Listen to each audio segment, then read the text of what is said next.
അന്ത്യകാലത്തെ ശുശ്രൂഷയ്ക്കായി ഒരുങ്ങി നിൽക്കാമാത്മ പകർച്ചയ്ക്കായി.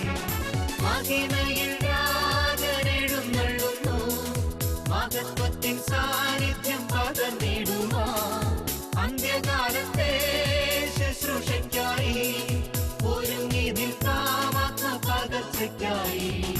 മഹത്വത്തിൻ സാന്നിധ്യം, ദൈവവചനത്തിൻ അഭിഷേകം, മഹിമയിൽ വാണിടും യേശു കർത്താവിന്റെ സാന്നിധ്യം.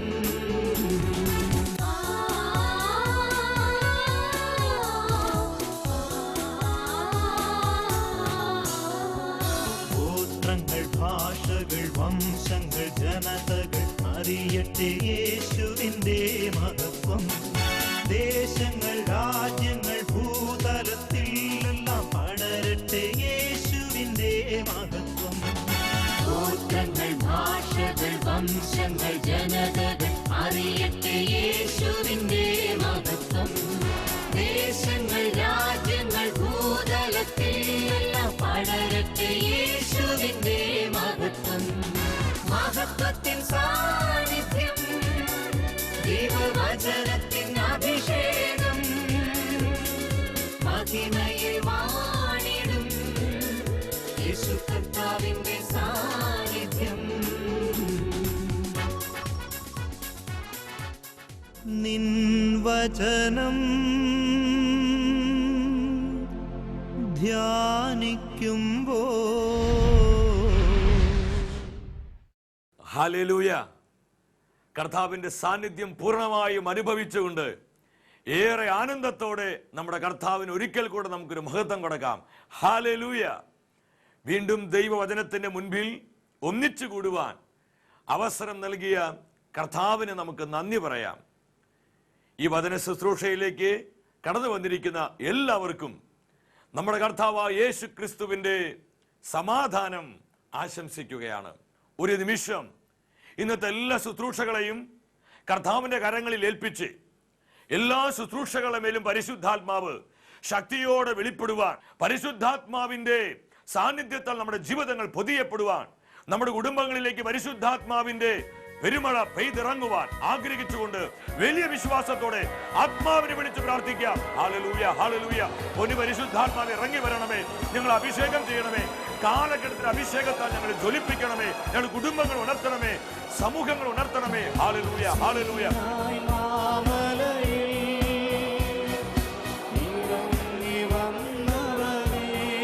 പരിശുദ്ധാത്മാവേ, പരിവർത്തിക്കണമേ. Hallelujah, hallelujah. കത്തി കത്തി പടരണമേ, എല്ലാ തലങ്ങളിലും അഭിഷേകമായി ചലിക്കണമേ. ഹല്ലേലൂയ, ഹല്ലേലൂയ, ഹല്ലേലൂയ. ആരാധന, ആരാധന. കർത്താവേ നന്ദി, യേശുവേ നന്ദി. ഹല്ലേലൂയ, ഹല്ലേലൂയ, ഹല്ലേലൂയ.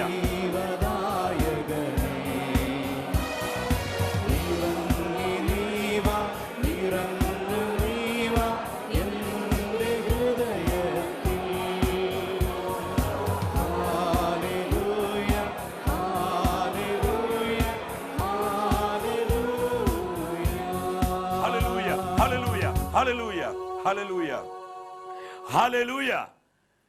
ഇന്നേ ദിവസം ദൈവവചനത്തിലൂടെ പരിശുദ്ധാത്മാവ് നമുക്ക് നൽകുന്ന ദൈവത്തിന്റെ ആലോചന, ഇത് വളരെ പ്രധാനപ്പെട്ട ഒരു കാര്യമാണ് കർത്താവ് ഇന്ന് പഠിപ്പിക്കാനായി പോകുന്നത്.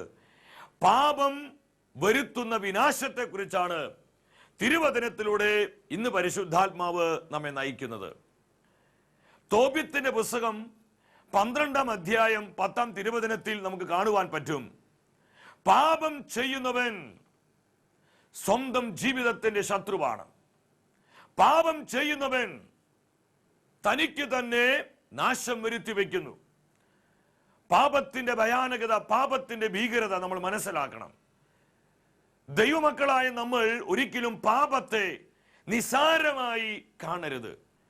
ജോഷുവയുടെ പുസ്തകം 6-ാം അധ്യായം 2-ാം തിരുവചനത്തിൽ നമുക്ക് കാണുവാനായിട്ട് പറ്റും. അവിടെ ദൈവമായ കർത്താവ് തന്റെ ശുശ്രൂഷകനായ ജോഷുവയെ നോക്കിക്കൊണ്ട് അരുളി ചെയ്തു, ജോഷുവ, ജെറീക്കോ പട്ടണത്തെയും അതിലെ രാജാവിനോടും യുദ്ധവീരന്മാരോടും കൂടെ ഞാൻ നിന്റെ കരങ്ങളിൽ ഏൽപ്പിച്ചിരിക്കുന്നു. ദൈവം തന്റെ ജനത്തെ വാഗ്ദാന നാട്ടിലേക്ക് നയിച്ചുകൊണ്ടിരിക്കുക. മോശ മരിച്ചു. മോശയുടെ മരണശേഷം ദൈവം മോശയുടെ സേവകനും കർത്താവിനോടുള്ള വിശ്വസ്തതയിൽ ജീവിച്ചവനുമായ ജോഷുവയെ ഇസ്രായേൽ ജനത്തിന്റെ നായകനാക്കി ദൈവം അഭിഷേകം ചെയ്യുകയാണ്. ആ ജോഷുവയുടെ ദൈവം പറയാണ്, ജെറിക്കോ പട്ടണത്തിലെ അതിൽ രാജാവിനോട് യുദ്ധവീരന്മാരോടും കൂടെ ഞാൻ നിന്റെ കരങ്ങളിൽ ഏൽപ്പിച്ചിരിക്കുന്നു. എന്നാൽ കർത്താവ് ഒരു പ്രത്യേകമായ മുന്നറിയിപ്പ് ജോഷുവയിലൂടെ തന്റെ സ്വന്തം ജനമായ ഇസ്രായേൽ ജനത്തിന് നൽകുകയാണ്. ഇന്നും ദൈവവചനത്തിലൂടെ, ദൈവദാസന്മാരിലൂടെ, കർത്താവിന്റെ പ്രിയപ്പെട്ട അഭിഷിക്തരിലൂടെ ദൈവം ഇതുപോലെ പല മുന്നറിയിപ്പുകളും എനിക്കും നിങ്ങൾക്കും നൽകുന്നുണ്ട്. ദൈവം നൽകുന്ന മുന്നറിയിപ്പുകളെ നമ്മൾ അവഗണിക്കരുത്, നമ്മൾ നിസ്സാരമായി കാണരുത്. പലപ്പോഴും കർത്താവിന്റെ മുന്നറിയിപ്പുകൾ നമ്മൾ അവഗണിക്കുന്നതാണ് നമ്മുടെ ജീവിതത്തിലെ അനേകം പരാജയങ്ങളുടെയും ദുഃഖങ്ങളുടെയും കഷ്ടതകളുടെയും ദുരിതങ്ങളുടെയും കാരണമെന്ന് തിരുവചനത്തിലുള്ള പരിശുദ്ധാത്മാവ് നമ്മോട് വിളിച്ചു പറയുകയാണ്. ഇവിടെ ദൈവം വീണ്ടും പറഞ്ഞു, ജോഷുവയുടെ പുസ്തകം അവിടെ 6-ാം അധ്യായത്തിലേക്ക് വരുമ്പോൾ എന്താണ് ദൈവം പറഞ്ഞത്? 18-ാമത്തെ തിരുവചനത്തിൽ, നശിപ്പിക്കപ്പെടേണ്ട ഈ പട്ടണത്തിൽ നിന്ന് നിങ്ങൾ ഒന്നും എടുക്കരുത്. അങ്ങനെ ചെയ്താൽ ഇസ്രായേൽ പാളയത്തിന് നാശവും അനർത്ഥവും സംഭവിക്കും. ഇത് ദൈവത്തിന്റെ വാണിംഗ് ആയിരുന്നു. ഇത് ദൈവത്തിന്റെ ശബ്ദമായിരുന്നു. നശിപ്പിക്കപ്പെടേണ്ട ജെറിക്കോ പട്ടണത്തിൽ നിന്ന് ഇസ്രായേൽ ജനമേ, നിങ്ങൾ ഒന്നും എടുക്കരുത്.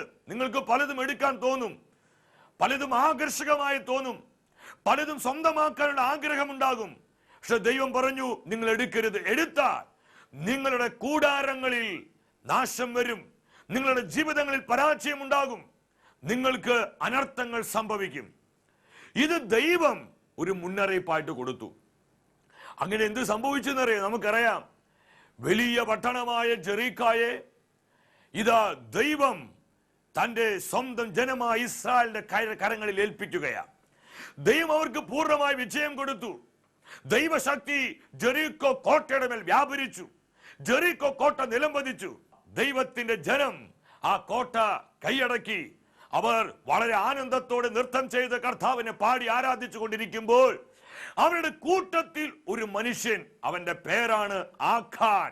പ്രിയമുള്ളവരെ, ഇന്ന് പലപ്പോഴും ഈ ആഖാൻ എന്ന് പറയുന്ന മനുഷ്യൻ നമ്മുടെ ജീവിതങ്ങളെയും പലപ്പോഴും സ്വാധീനിക്കുന്നുണ്ട്. നമ്മുടെ ജീവിതത്തിലൊക്കെ ഈ ആഖാൻ ഒളിഞ്ഞിരിപ്പുണ്ട്. ഈ ആഖാൻ ഒളിഞ്ഞിരിപ്പുണ്ട്. ഈ മനുഷ്യൻ എന്താ ചെയ്തത്? ജോഷുവയുടെ പുസ്തകം 7-ാം അധ്യായം 1-ാം തിരുവചനത്തിലോട്ട് വരുമ്പോൾ നമുക്ക് കാണുവാൻ പറ്റും, തനിക്ക് ബലിയായി ദഹിപ്പിക്കപ്പെടേണ്ട ജെറിക്കോയിൽ നിന്ന് ഒന്നും എടുക്കരുതെന്ന് കർത്താവ് നൽകിയ കൽപ്പന ഇസ്രായേൽ ജനം ലംഘിച്ചു.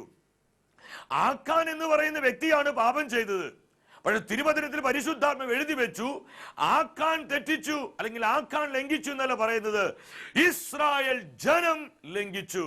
പ്രിയ ദൈവമക്കളെ, പാപത്തിന് 2 തലങ്ങളുണ്ട്. ഒന്ന് വ്യക്തിപരമായ തലം, 2 സമൂഹപരമായ തലം. ഒരു സാമൂഹിക വശം കൂടി പാപത്തിനുണ്ട്. പാപം ഒന്നാമത് വ്യക്തിപരമായി നമ്മെ സ്വാധീനിക്കുന്നു. രണ്ടാമത് അത് നമ്മളായിരിക്കുന്ന കുടുംബത്തെ, കുടുംബത്തിലെ അംഗങ്ങളെ, നമ്മുടെ ചുറ്റുപാടുകളെ, നമ്മുടെ സമൂഹത്തെ അത് സ്വാധീനിക്കും. നമുക്കറിയാം, ഹിറ്റ്ലർ എന്ന് പറയുന്ന ഒരു മനുഷ്യന്റെ അകൃത്യം, ആ മനുഷ്യന്റെ ദുരാഗ്രഹം മൂലം നമുക്ക് സെക്കൻഡ് വേൾഡ് വാർ, ആ വേൾഡ് വാറിലൂടെ എന്ത് സംഭവിച്ചു? ലോകത്തിന് ഒരുപാട് നഷ്ടങ്ങൾ ഉണ്ടായി, ലോകത്തിൽ ഒരുപാട് നാശമുണ്ടായി. ഒരു വ്യക്തിയുടെ അനുസരണക്കേട് മൂലം, ഒരു വ്യക്തിയുടെ തിന്മ മൂലം, ഒരു വ്യക്തിയുടെ അവിഹിതമായിട്ടുള്ള വേഴ്ചകൾ മൂലം, ഒരു വ്യക്തിയുടെ അകൃത്യം മൂലം ആ വ്യക്തിക്ക് മാത്രമല്ല, ആ വ്യക്തിയുടെ കുടുംബം, കുടുംബാംഗങ്ങൾ, ആ വ്യക്തിയുമായി ചുറ്റിപ്പറ്റി നിൽക്കുന്ന അവന്റെ ബന്ധങ്ങളിൽ, അവന്റെ സമൂഹത്തിലെല്ലാം വലിയ നാശങ്ങളും വിപത്തുകളും ഉണ്ടാകുന്നത് ഈ കാലഘട്ടങ്ങളിൽ, ഈ കാലയളവിലും നമുക്കൊക്കെ കാണാൻ പറ്റുന്നില്ലേ? മദ്യപാനം മൂലം എത്ര ആ വ്യക്തി മാത്രമല്ല തകരുന്നത്, എത്ര കുടുംബങ്ങളെ തകർന്നുകൊണ്ടിരിക്കുന്നത്. ഇവിടെ ആക്കാൻ പാപം ചെയ്തപ്പോൾ സ്വർഗത്തിലെ ദൈവം പറഞ്ഞു, ഇസ്രായേൽ ജനം പാപം ചെയ്തു. എന്ത് സംഭവിച്ചു? ദൈവം നൽകിയ മുന്നറിയിപ്പിനെ അവർ അനുസരിച്ചില്ല. ദൈവത്തിന്റെ വാക്കുകളോട് അവർ വിശ്വസ്തത പുലർത്തിയില്ല, അവർ അനുസരണക്കേട് കാണിച്ചു. പ്രിയ ദൈവമക്കളെ, നമ്മുടെ ജീവിതത്തിലെ പല പരാജയത്തിന്റെയും തകർച്ചകളുടെയും ദുരിതങ്ങളുടെയും കഷ്ടതകളുടെയും നൊമ്പരങ്ങളുടെയും ഒരു പ്രധാന കാരണം ദൈവത്തോടുള്ള അനുസരണക്കേടാണ്, ദൈവവചനത്തോടുള്ള മറുതലിപ്പാണ്, ദൈവത്തെ നമ്മുടെ ജീവിതത്തിൽ നിന്ന് മാറ്റി നിർത്തുന്നതാണ്. ഹല്ലേലൂയ. ഇവിടെ എന്താ സംഭവിച്ചെന്നറിയോ? ഈ ആക്കാൻ അതെടുത്ത് അവന്റെ കൂടാരത്തിൽ കൊണ്ടുപോയി ഒളിപ്പിച്ചു വെച്ചു. അതിൽ നിന്ന് കുറെ സ്വർണ്ണക്കട്ടികളും തങ്കക്കട്ടികളും വെള്ളിക്കട്ടികളെല്ലാം എടുത്ത് അവന്റെ കൂടാരത്തിൽ അവന്റെ ഭാര്യയോടോ മക്കളോടോ കൂട്ടുകാരോടോ അവന്റെ പ്രിയപ്പെട്ടവരോടോ ഒന്നും അവൻ പറയാതെ അവന്റെ കൂടാരത്തിൽ കൊണ്ടുപോയി അത് കുഴിച്ചിട്ടു.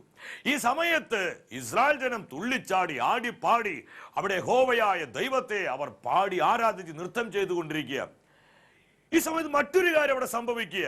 ആയി എന്ന് പറയുന്നൊരു പട്ടണമുണ്ട്. ഈ ആയി പട്ടണം ഒരു വളരെ ചെറിയൊരു പട്ടണമാണ്. ഈ പട്ടണത്തോട് യുദ്ധം ചെയ്യാനായിട്ട് ഇസ്രായേൽ ജനം പോവുക.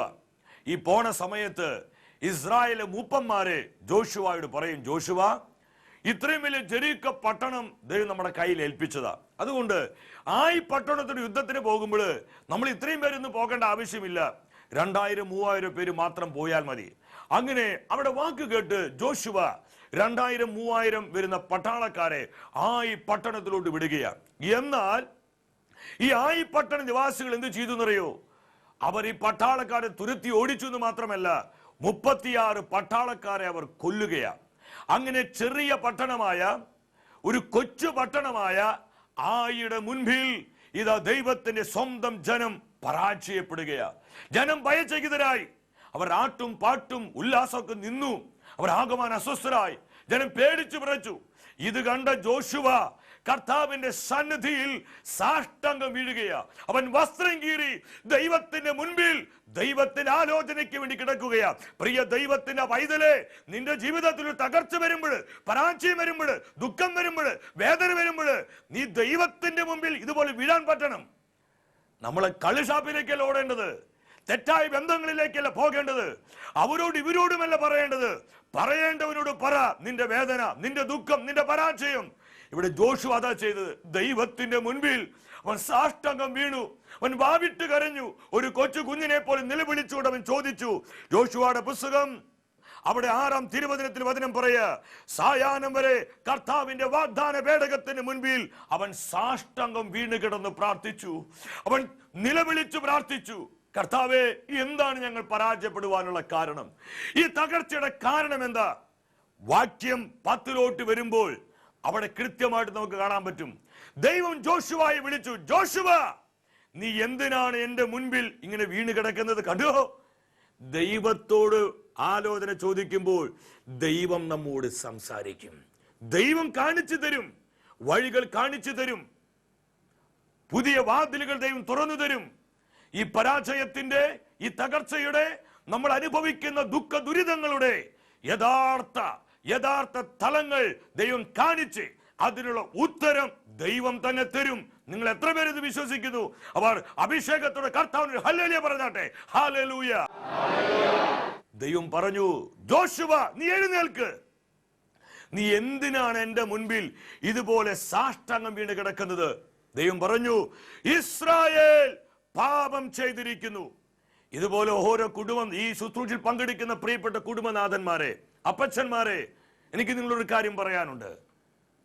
നിങ്ങൾ നിങ്ങളുടെ കുടുംബത്തിന് തകർച്ചയ്ക്ക് വേണ്ടി, നിങ്ങളുടെ കുടുംബം നേരിടുന്ന പരാജയത്തിന്റെ യഥാർത്ഥമായ ദൈവിക ആലോചനയ്ക്ക് വേണ്ടി ദൈവത്തിന് മുമ്പിൽ ഇതുപോലെ വീണ് കിടക്കുവാൻ, ദൈവത്തിന് മുമ്പിൽ ഇതുപോലെ മുട്ടുമടക്കാൻ തയ്യാറാണെങ്കിൽ നിങ്ങളുടെ കുടുംബം നേരിടുന്ന പ്രശ്നങ്ങളുടെ യഥാർത്ഥത്തിലുള്ള ആ റൂട്ടിലേക്ക് കർത്താവ് നിങ്ങളെ നയിക്കും.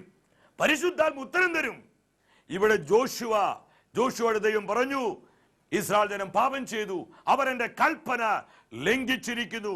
മാത്രമല്ല ദൈവം പറഞ്ഞു, ഞാൻ എടുക്കരുതെന്ന് പറഞ്ഞ ജെറിക്കോ പട്ടണത്തിൽ പലതും എടുത്ത് അവരുടെ സാധനങ്ങളോട് കൂടെ ചേർത്ത് വെച്ചിരിക്കുകയാ. അതുകൊണ്ട് ദൈവം എന്താ പറഞ്ഞത്? നിങ്ങൾ ഈ എടുത്ത നിശ്ചിത വസ്തുക്കൾ നശിപ്പിക്കുന്നില്ലെങ്കിൽ ഇനി ഞാൻ നിങ്ങളോട് കൂടെ ഉണ്ടായിരിക്കുകയില്ല. ഹല്ലേലൂയ. ഇവിടെ ഒരു ദൂത് വെളിപ്പെടുന്നുണ്ട് ദൈവമക്കളെ.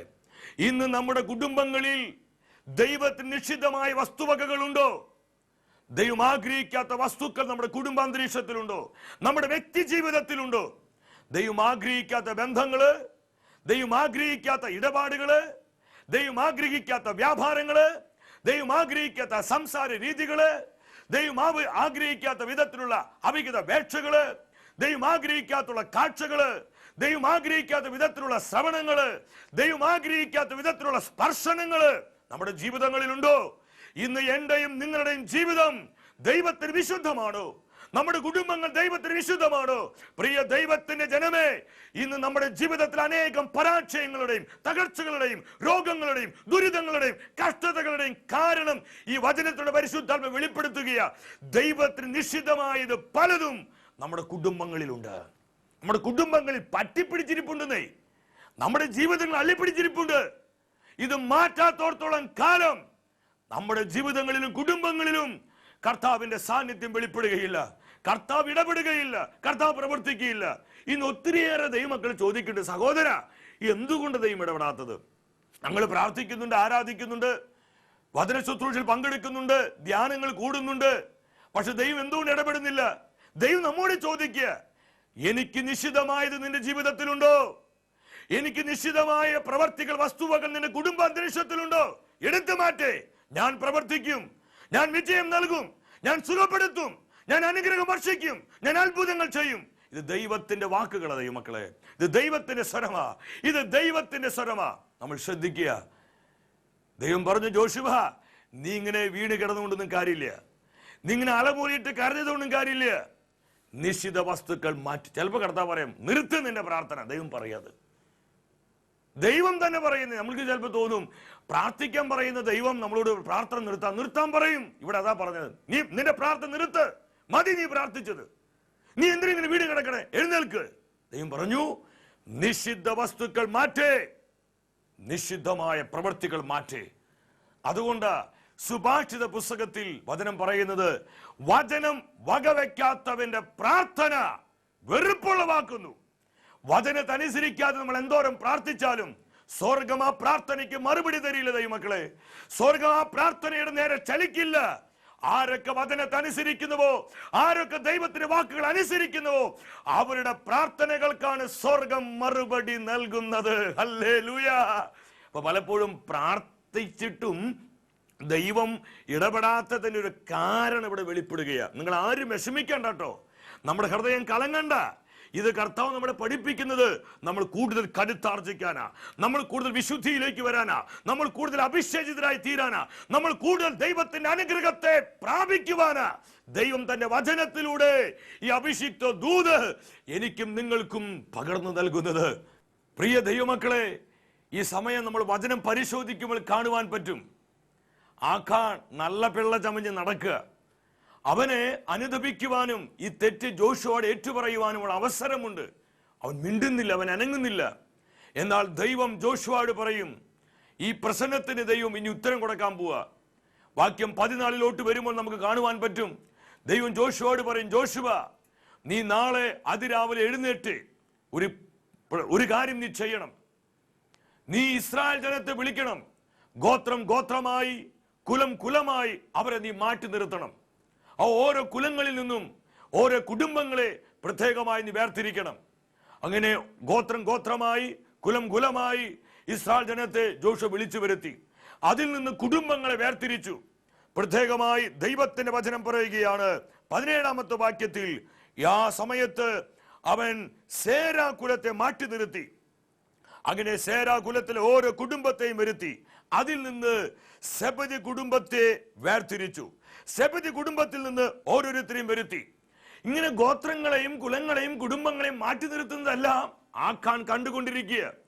ഈ സമയത്ത് വേണമെങ്കിൽ ആഖാൻ പറയാം, ജോഷുവ പിതാവേ, ഒരു അബദ്ധം പറ്റിപ്പോയി, ഞാൻ ദൈവസന്നിധിയിൽ ഒരു തെറ്റ് ചെയ്തു, ഞാൻ കർത്താവിന്റെ കൽപ്പന ലംഘിച്ചു എന്ന് പറഞ്ഞ് അവനെ പാപം ഏറ്റുപറയാം, അവന്റെ തെറ്റ് ഏറ്റുപറയാം. പക്ഷെ അവൻ മിണ്ടുന്നില്ല. ശ്രദ്ധിക്കുക ദൈവമക്കളെ, പാപം പാപമാണെന്ന് അറിഞ്ഞിട്ടും തെറ്റ് തെറ്റാണെന്ന് അറിഞ്ഞിട്ടും അത് ഉപേക്ഷിക്കാതെ ഏതെങ്കിലും പാപത്തെ തെറ്റിനെ ഞാൻ ഇപ്പോഴും അള്ളിപ്പിടിച്ചിരിക്കുന്നുവെങ്കിൽ നമ്മളൊരു കാര്യം മനസ്സിലാക്കുക, തോബിത്തിലൂടെ പരിശുദ്ധാത്മ പഠിപ്പിച്ചു, പാപം ചെയ്യുന്നവൻ സ്വന്തം ജീവിതത്തെ നശിപ്പിക്കുകയാ. അത് നമ്മളെ നാശത്തിലേക്കും പരാജയത്തിലേക്കും വലിയ ദുരന്തത്തിലേക്കും നമ്മളെ കൊണ്ടുപോകും. ഇവിടെ ആഖാൻ ഒന്നും പറയുന്നില്ല. ജോഷയ്ക്ക് കാര്യം മനസ്സിലായി. ജോഷ് ആഖാനോട് ചോദിച്ചു, എന്താ ചോദിച്ചെന്നറിയോ? അവൻ പറഞ്ഞു, എൻ്റെ മകനെ. ജോഷുവ വിളിച്ചു, എൻ്റെ മോനെ, നീ ഇസ്രായേലിന്റെ ദൈവത്തെ മഹത്വപ്പെടുത്തി എന്താണ് ചെയ്തതെന്ന് എന്നോട് പറയുക. ഈ സമയത്ത് ആക്കാൻ പറഞ്ഞു. 21-ാമത്തെ വാക്യം, കൊള്ള വസ്തുക്കളുടെ കൂടെ ഞാൻ 200 ശക്കൽ വെള്ളിയും 50 ശക്കൽ സ്വർണമുള്ള സ്വർണ്ണ കട്ടി ഞാൻ കണ്ടു. എനിക്ക് മോഹം തോന്നി, ഞാനതെടുത്തു. എന്താ ഉണ്ടായെന്നറിയോ? പാപം വരുത്തുന്ന വിനാശം. എന്ത് സംഭവിച്ചു? അത് ആഖാനെ മാത്രമല്ല സ്വാധീനിച്ചത്. ദൈവത്തിന്റെ വചനം പറയാ, ഇതാ ആ കുടുംബം മുഴുവൻ പിടിക്കപ്പെടുകയാണ്. ആ കുടുംബം മുഴുവൻ പിടിക്കപ്പെടുക. ആഖാനെയും അവന്റെ ഭാര്യയെയും മക്കളെയും കുടുംബാംഗങ്ങളെയും അവന്റെ സകല വസ്തുവകകളെയും അവർ പിടിച്ച് ആഖോർ താഴ്വരയിലേക്ക് കൊണ്ടുപോയി. ഈ സമയത്ത് 25-ാമത്തെ വാക്യം, അപ്പോൾ ഇസ്രായേൽ ജനം അവനെയും അവന്റെ കുടുംബത്തെയും കല്ലെറിഞ്ഞു, വസ്തുവകകൾ അഗ്നിക്കിരയായി. അങ്ങനെ ആ കുടുംബം മുഴുവൻ നശിച്ചു പോവുകയാണ്. ആ കുടുംബം മുഴുവൻ തകർന്നു പോവുകയാണ്. ഒരു വ്യക്തിയുടെ പാപം, ഒരു വ്യക്തി ചെയ്ത അനുസരണക്കേട് എന്തോരം വലിയ ദുരന്തമാണ്, വിനാശമാണ് വരുത്തി വെച്ചത്. ദൈവമക്കളെ, കർത്താവിന്റെ പരിശുദ്ധമായ വചനത്തിന്റെ മുൻപിലിരുന്ന് നമ്മൾ പരിശോധിക്കുക. ഈ ആക്കാൻ ഇന്ന് എൻ്റെ ജീവിതത്തിലുണ്ടോ? ഈ ആക്കാൻ എൻ്റെ ജീവിതത്തിൽ മറഞ്ഞിരിപ്പുണ്ടോ? എൻ്റെ പ്രിയപ്പെട്ടവർക്കും എൻ്റെ കൂടെ നിൽക്കുന്നവർക്കും ഞാനുമായി ബന്ധപ്പെടുന്നവർക്ക് പോലും അറിയാത്ത ചില രഹസ്യ പാപങ്ങൾ, ചില രഹസ്യമായ പ്രവർത്തികൾ എൻ്റെ ജീവിതത്തിലുണ്ടോ? ഉണ്ടെങ്കിൽ അതൊരു ദിവസം നമ്മെ നാശത്തിലേക്ക്, നമ്മെ മാത്രമല്ല നമ്മുടെ കുടുംബത്തെ, നമ്മുടെ ചുറ്റുപാടുകളെ വലിയ തകർച്ചയിലേക്ക് നയിക്കുമെന്ന് തിരിച്ചറിഞ്ഞുകൊണ്ട് കർത്താവിന്റെ വചനത്തിന് മുൻപിൽ ഒരു പുതിയ തീരുമാനമെടുക്കുക. ഞാനൊരു യഥാർത്ഥ ദൈവ പൈതലായി തീരും. ഞാൻ കർത്താവിന് പ്രീതികരമുള്ളവളായി ഞാൻ ജീവിക്കും. ഈ ഒരു തീരുമാനത്തോടെ, സമർപ്പണത്തോടെ നമ്മുടെ ജീവിതങ്ങളെ, കുടുംബങ്ങളെ ഒരു വിശുദ്ധ യാഗമായി കർത്താവിന് സമർപ്പിക്കാം. അതിനായി ദൈവം നമ്മെല്ലാവരെയും സമൃദ്ധമായി അനുഗ്രഹിക്കട്ടെ.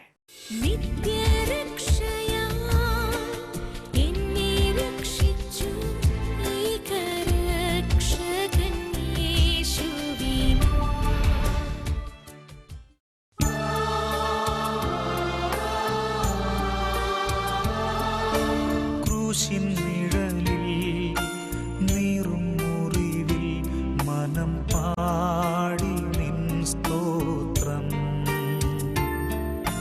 വീഴും വഴിയിൽ താഴും ചുഴിയിൽ മിഴി തേടി നിൻ രൂപം, ഇടം വലവും ഇരുൾ പെരുകി ഇല്ല വേറൊരാളെന്നെ വന്നു താങ്ങുവാൻ നാഥാ. പരിശുദ്ധ കുർബാനയായി നമ്മുടെ മധ്യേ കടന്നു വന്നിരിക്കുന്ന കർത്താവിന്റെ തിരുമുഖത്തേക്ക് നമുക്ക് നോക്കാം. ഇന്നേ ദിവസം തിരുവചനത്തിലൂടെ കർത്താവ് നൽകിയ എല്ലാ നന്മകളെ ഓർത്ത് നമുക്ക് നന്ദി പറയാം.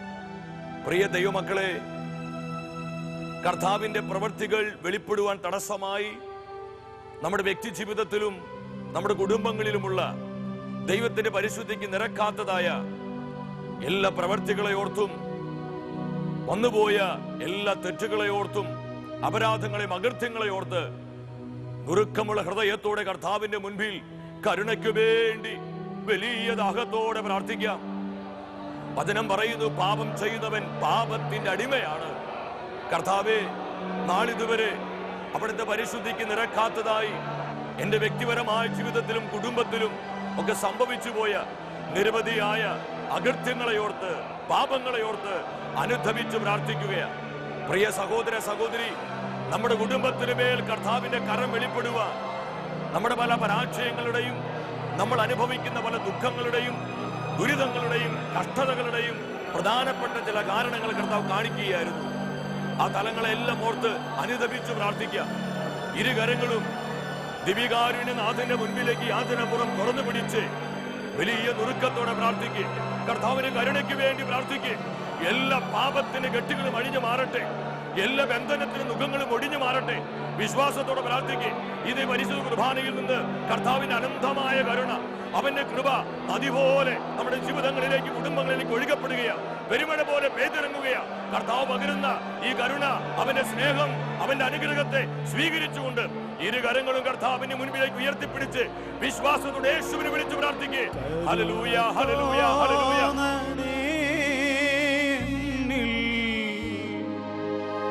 അലിവു തോന്നണേ, പാപിയാണു ഞാൻ നാഥാ, പാപിയാണു ഞാൻ. കരുണ തോന്നണേ എന്നിൽ, അലിവു തോന്നണേ, പാപിയാണു ഞാൻ നാഥാ, പാപിയാണു ഞാൻ. കരം നീട്ടണമേ, സൗഖ്യമാക്കണമേ. ആരാധന, ആരാധന, ആരാധന. നന്ദി കർത്താവേ, നന്ദി കർത്താവേ, നന്ദി കർത്താവേ, നന്ദി കർത്താവേ. ഞങ്ങളെ വിശുദ്ധീകരിക്കണമേ, ഞങ്ങളെ വിശുദ്ധീകരിക്കണമേ. കരുണയ്ക്ക് വേണ്ടി പ്രാർത്ഥിക്കേ. ഇതാ കർത്താവ് നമ്മൾ അനുഗ്രഹിക്കുന്ന സമയം. ഹല്ലേലൂയ, ഹല്ലേലൂയ, ഹല്ലേലൂയ. യേശുവേ നന്ദി, യേശുവേ സ്തുതി. ആരൊക്കെ അവന്റെ വാക്കുകളിൽ വിശ്വസിക്കുന്നുവോ അവർ ലജ്ജിതരാകുവാൻ ദൈവം അനുവദിക്കുകയില്ല. ആരെല്ലാം ദൈവത്തിനായി കാത്തിരിക്കുന്നുവോ അവരുടെ ജീവിതങ്ങളിൽ, അവരുടെ കുടുംബങ്ങളിൽ ദൈവം അധ്വാനിക്കുവാനായി തുടങ്ങും. ദൈവം എനിക്കും നിങ്ങൾക്കും വേണ്ടി ഒരു വഴി തുറന്നു കഴിഞ്ഞാൽ ആ വഴിയിലൂടെ നമ്മെ പിന്തുടരുവാൻ ഒരു ശത്രുവിനും സാധ്യമല്ല.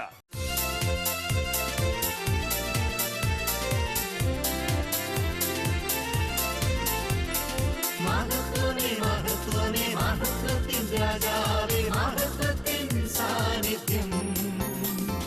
മഹത്വമേ, മഹത്വമേ, മഹത്വത്തിൻ കർത്താവേ, മഹത്വത്തിൻ സാന്നിധ്യം. മഹത്വമേ, മഹത്വമേ, മഹത്വത്തിൻ രാജാവേ.